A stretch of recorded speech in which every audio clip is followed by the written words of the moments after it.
Okay, here we are talking about obesity in International Federation for the Surgery of Obesity and Metabolic Disorder here in Santiago de Chile.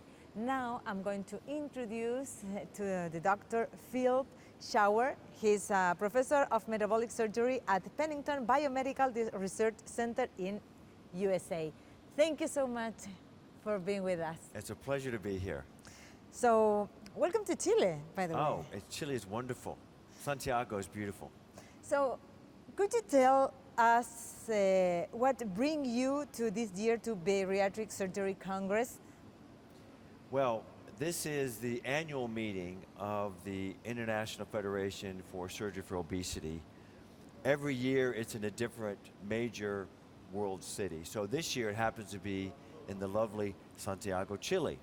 And I am one of the speakers, and I have several presentations during this 4-day annual meeting. What are you going to talk with the other colleagues here in Santiago?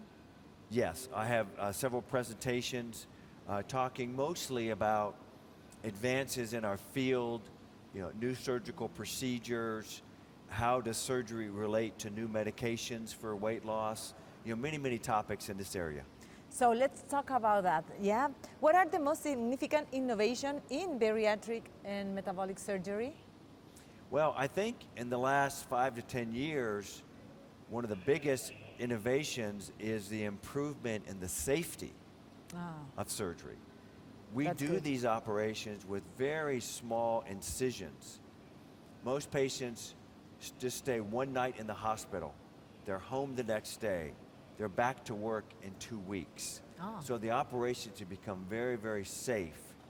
And they're about as safe as many other common safe operations, like removing the gallbladder, or hysterectomy, or even knee surgery. So very safe surgeries. Let's talk the effect. What are the positive effects of specifically bariatric surgery? So these operations are performed for people who are really struggling with obesity. People that have typically 50 kilograms, 75 kilograms above what they should be.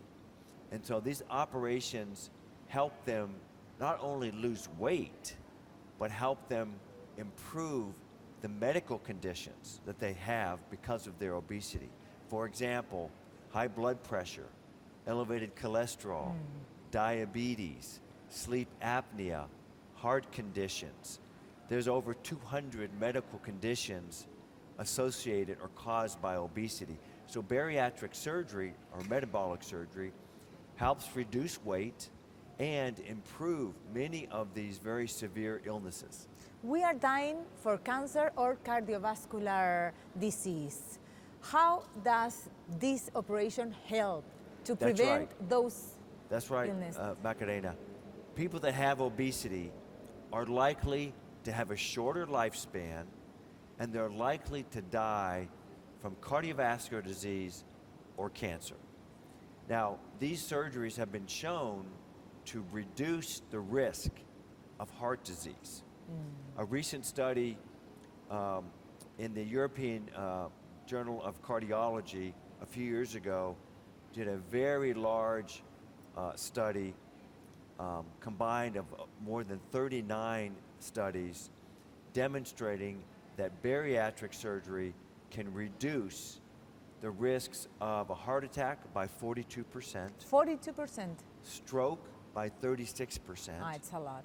Development of heart failure by 50%, and reduction in cardiac arrhythmia, like atrial fibrillation, by about 20%. So these are big improvements. Yeah, as well in cancer, no? Yes, and one more thing. Bariatric surgery has shown to reduce mortality by nearly 50%, and by reducing mortality from heart disease and cancer. Beyond the physical health benefit, according to your experience, what social or physical impact do you see in your patients? Well, a lot of people with obesity really struggle with their day-to-day life. Yeah. They struggle to take care of their family, to get into a car, to walk down the street. They're carrying extra weight. So often their quality of their life is significantly reduced by reducing their capabilities. So by losing weight with surgery, many studies have shown that their quality of life can be improved quite significantly, both the physical quality of life and their mental, their happiness can be improved. Looking ahead, how do you see the future of bariatric surgery? Yes, well, hopefully more and more people can get access to the surgery. Unfortunately, in many countries, the health insurance does not adequately cover They don't cover. bariatric surgery. So many people who would qualify cannot get access because it's very Because difficult cannot afford. to afford it out of their own pocket, right? So we hope that insurance companies will adopt coverage better. Yeah, Yeah. that's a very important Yeah. point of view. What message would you like to share with Chilean doctors, Chilean politics, and patients about the risk of the obesity? Oh yes, well, Because we have to work together. This is a very important topic about obesity. It's an epidemic nowadays. Macarena, you're exactly right. It is a world epidemic. Exactly. In my country, the United States, 40% of our population has obesity. 40%. So the consequences to the population health is enormous, especially not only the physical well-being, but the economics, the cost of treating the complications of obesity, the diabetes and heart disease, is billions and billions of dollars. So we have to all work together to treat the underlying cause, which is obesity, through effective obesity treatments like surgery and some of the newer medications, the GLP-1 receptor GLP-1. agonists, such as, well, semaglutide and tirzepatide, also known as Wegovy and Zepbound. Ozempic. Those are very effective treatments But as also well. are expensive. They're expensive. And most insurance plans, United States, Chile, do not cover them yet. Yeah, as we said, obesity is a global epidemic now.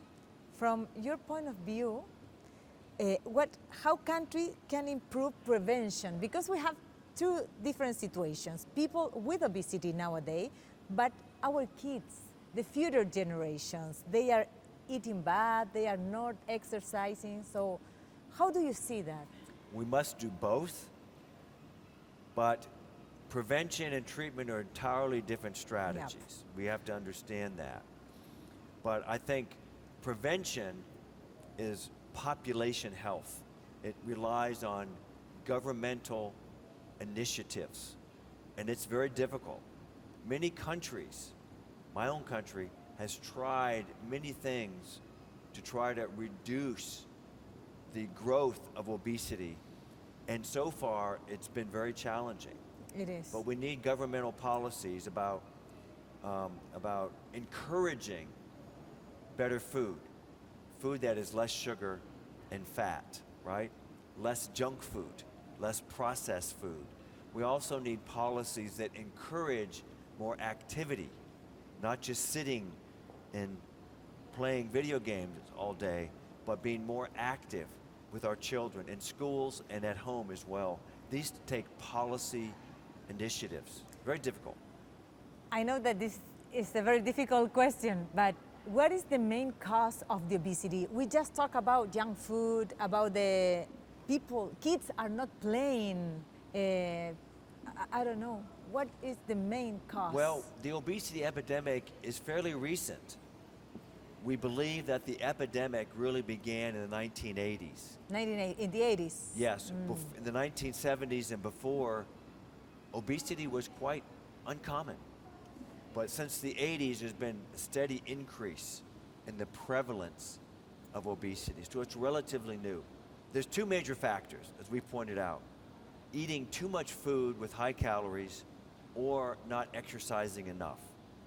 Of those two, it appears that it's the excessive calorie intake that's the major cause. That's the major cause. We are eating too much food with high calories. That's the major cause.